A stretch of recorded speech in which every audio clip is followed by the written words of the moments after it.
Good morning, Hawks. I'm Ethan Robson, and welcome to one of our special interviews. Today we are joined with Jennifer Deneau, the CEO of the Great Basin Federal Credit Union.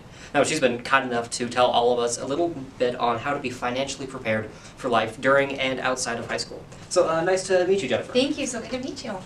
So, we have some questions that we think a lot of high schoolers will want answers to. So, Sure. Mind if we get started? Let's do it. So sophomores, let's move on to them. So they're just settling in high school. They know where to go to get the best coffee and where to get the cheapest fast food. And they're also maybe getting jobs. So how do these students start budgeting? Sure. Great idea. Always recommend budgeting. And one of the first tips I give, and it sounds silly, is PYF, pay yourself first. If you get used to doing this early, it will become a habit. It is so much harder to start saving after you start having your real bills, your rent and your, power and all that. If you're used to every time you get a paycheck, even if it's $50, we like to say save 20%. So that would be $10 of that $50 paycheck. Put it in savings. You're paying yourself first, and you're making yourself your first priority of a bill. And you'd be amazed how much that can add up. As far as a budget goes, whether you're writing it down on paper or whether you put it in a spreadsheet, whatever's comfortable for you, you want to make sure that you document what's your income, and then what are the bills that you have that are fixed. So for an example, when you end up having rent, or maybe your parents make you pay so much towards your car insurance or something like that, you put those down, and then you list your variable ones, the things that might change. So your gas might change, or how often you go and get a coffee, or a treat, because the variable ones you can cut back on if you don't have enough money. But you have to make sure you have enough for those fixed ones, and of course for your pay yourself first. So however you document it, make sure that you write down your income and you write down those expenses, because otherwise it can get out of hand, and before you know it, you're spending more than you have. Yeah. So with juniors, by this point, they're kind of figuring out their career path. Maybe they're going to take a gap year or go on to college. So what are some things that juniors should consider financially when picking their path? Sure. It's a really good time at this point, junior year, to try to find some simulations. And what I mean by that is, if you go online, you can look up, let's say you want to be a journalist, or you want to be in sports medicine. You can look up, what does that career path look like? How much money will I be making?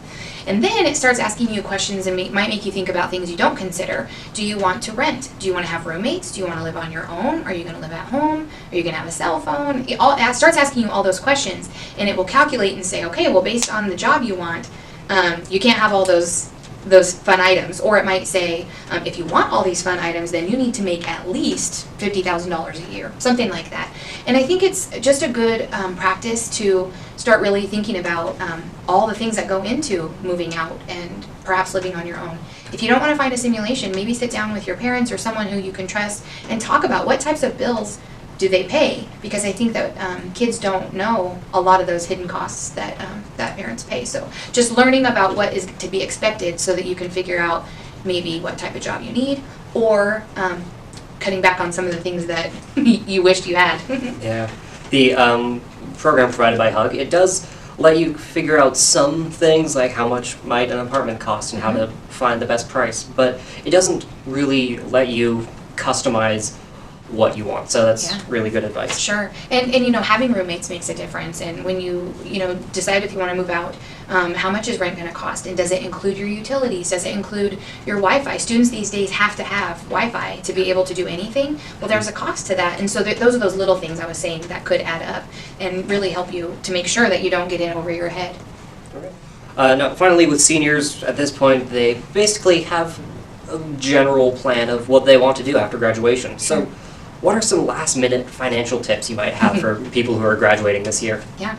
So this is normally at the point where some people are 17, turning 18, and now is really where the adulthood comes in. You're going to be approached for perhaps different loans, or you're going to be tempted, like, okay, I'm 18 now, I've been wanting that car, or maybe that credit card. But even beyond that, now's where you're thinking, okay, I'm moving out. I need to get out of my house, and I'm going to get 3 roommates. Please be careful. Who is your friend right now, or who might be your boyfriend or your girlfriend right now? They might not be in several years, and so just be cautious. I think in our area, there's actually a lot of opportunities now. Say you do want to move out with 3 other people. A lot of landlords now will let you sign individual leases. the benefit of that is if you all sign and say, we're going to all pay $1,500 together, and one person leaves, and it's one lease, it puts that responsibility on all those other three. If you sign your own lease, say you're just renting a room, then it doesn't matter what everybody else does. I mean, it might be inconvenient for you that you have new roommates coming and going, but you're not financially responsible for that other person. And not even just loans or roommates, but opening accounts with a friend or a boyfriend or a girlfriend. Because what we find is a lot of times those things fall apart, and if late payments or, you skip out on a power bill because you had to move out of your apartment or something, it comes back to bite you because it can go to collections. And then fast forward 5 or 10 years when you're ready to buy a house, you have bad credit because of those decisions that you made. So for the seniors, be cautious about how any loans that you get and signing with other people. You can't control it. So unless you're willing to cover for everybody, don't do it. Okay. Second, what you mentioned credit earlier. What is good and bad credit? And Sure. how does that affect your life later on? Even a better question. So credit is, it's a report on how you have paid others. And really, I like to tell people, it kind of is a piece of paper that shows at least a portion of your integrity. If I'm going to lend you money, I expect you to pay it back. And if you don't, then can you be trusted? So it is very important. Some people, to no fault of their own, have bad credit, but for the most part, if you make those good decisions, save money for rainy days and pay people back. So it's a report that shows all the financial institutions you've borrowed from. Not everything goes on a credit report. So like rent doesn't go on a credit report, car insurance doesn't go on a credit report.